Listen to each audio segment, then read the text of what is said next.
አንዳንድ ጊዜ ሁሉን ነገር መቋቋም ያቅታል። መሲ በድንገት ሆስፒታል ገብታለች ማለት ነው። የወንድማችንን ቴዲን ሞት መቋቋም አቅቷታል። እሱም በድንገተኛ ወደ ሆስፒታል ገብታለች። ብሬክስም በቻናሉ ፖስቶታል ማለት ነው። እህትህ ያንተን ሞት መቋቋም አልቻለችም ብሏል።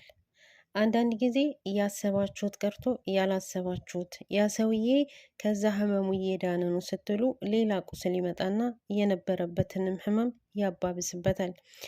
እንግዲህ መሲ እንደምናውቃት በወንድሞቿ ሞት ቅስሟ ተሰብሮ ነበረ። አሁንም ሁለተኛ የቴዲን ሞት መቋቋም አቅቷታል። በእውነት እኛ ኢትዮጵያኖች እንዴት አይነት ጨካኞች ነን?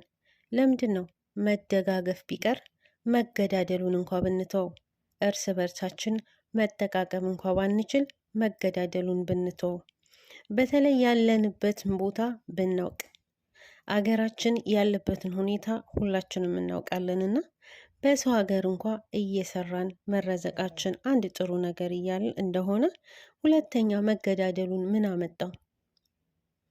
ሰው በሐላል ቢሰራ ምን ችግር አለበት? ወንድሙን ዘመድ ለዘመድ ጓደኛ ለጓደኛ ወገን ለወገን ለምንድን ነው የምንጨካከነው? ለምንድን ነውስ ለሰሚው ግራ የምንሆነው? ለምን ነውስ መሳቂያ የምንሆነው? ውድ ቤተሰቦች የቴዲ ሞት እጅግ በጣም መራራ ነው። በእርግጥ በሀገራችን ላይ ብዙ ስቃይና መከራ እያሳለፍን ነው። ቤተሰቦቻችንም እያሳለፉ ነው። ግን እንደዚህ ደግሞ በስደት በሰው እጅ መጥፋት እጅግ በጣም ያማል። ሁላችንም ብዙ እንደዚህ አይነት ድርጊቶች ሰምተናል። በተለይ በእኛ በኢትዮጵያኖች ላይ መወጋጋት፣ በስኪን መጠፋፋት ምናምን ምን አመጣው ይሄ? የሀገራችን ችግር አይበቃንም ወይ? እሰው ሀገር እንደገና መተን በሐላል መረዘቅ ስንችል እንደዚህ መገዳደል፣ ህጉን በሻሪያ የሚተዳደር አገር እንደሆነ ታውቃላችሁ። የገደለ ይገደል፣ የሰረቀ እጁ ይቆረጥ ነው ሸሪያ፣ የሸሪያ ህግ። እንደ ሀገራችን አይምሰላችሁ። ቴዲ ሞተ፣ ገዳዊ ይያዛል። ያ ገዳይ እዚሁ ነው የሚገደለው። ምን ጥቅም አገኘ?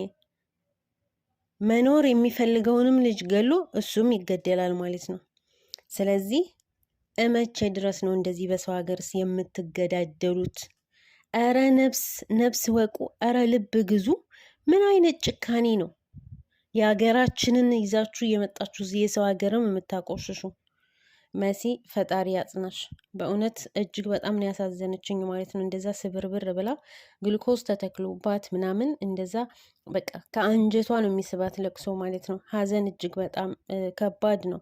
በተለይ በሰው ሀገር ላይ ሁናችሁ ሀዘንን መስማት እጅግ በጣም ያማል ማለት ነው።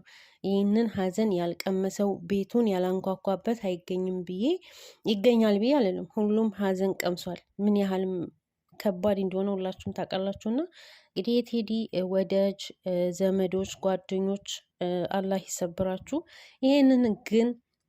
ይሄ ነገር ግን በቃ መባል አለበት። በቃ መቆም አለበት። ይሄ በየቦታው በቢላ የምትወጋጉ ሰዎች እባካችሁ ይበቃችኋል። ያለፈው አለፈ። አሁንም ቢሆን መማር አለባችሁ። በቃ መኖር የሚፈልገውንም ሰው አታጥፉ። ምክንያቱም እናንተም ስለምትጠፉ ማለት ነው። እንደኛ ሀገር ቀልድ እንዳይመስላችሁ። እንደኛ ሀገር ሰው ገላችሁ እስር ቤት ሆናችሁ እየተቀለባችሁ ከዛ በሆነ ሙስና ሰጥታችሁ የምትወጡ እንደዚህ እንዳይመስላችሁ። እዚህ ሀገር ላይ በሸሪዓ የሚተዳደር ሀገር፣ ከገደልክ ትገደላለህ፣ ከሰረቅ እጅ ይቆረጣል። እንዲህ ነው የሸሪዓ ሀገር።